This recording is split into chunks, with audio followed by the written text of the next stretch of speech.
வணக்கம் அன்பானர்களே. வார்த்தைகளுக்கு உயிர் உண்டு. இந்தியாவின் தலைமை நீதிபதி தலைமை பொறுப்பில் இருப்பவர் வேலையற்ற இளைஞர்களை நோக்கி கரப்பான் பூச்சிகள், ஒட்டுண்ணிகள் என்று மோசமாக விமர்சனம் செய்தார். அந்த வார்த்தையின் அர்த்தத்தை, தீவிரத்தை உணர்ந்த அந்த இளைஞர்கள் கரப்பான் பூச்சி ஜனதா பார்ட்டி என்ற ஒரு இயக்கத்தை இணையத்தில் துவங்கி இன்று கோடிக்கணக்கான இளைஞர்கள் அதை பின்பற்றிக் கொண்டிருக்கிறார்கள். வேலையற்ற இளைஞனின் ஒவ்வொரு இரவும் பொழுதும் எப்படி போகும் என்பதை அனுபவித்தவர்களுக்கே தெரியும்.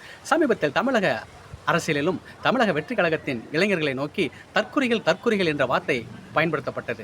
அந்த வார்த்தையின் தீவிரம் அந்த இளைஞர்களை எப்படி பாதித்திருக்கும் என்பதை இன்று நாம் கண்கூடாக அந்த கட்சியின் வெற்றியை பார்த்து தெரிந்து கொண்டிருக்கின்றோம்.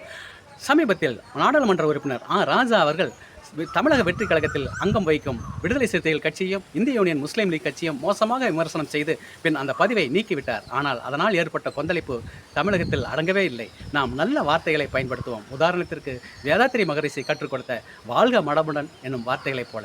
நன்றி.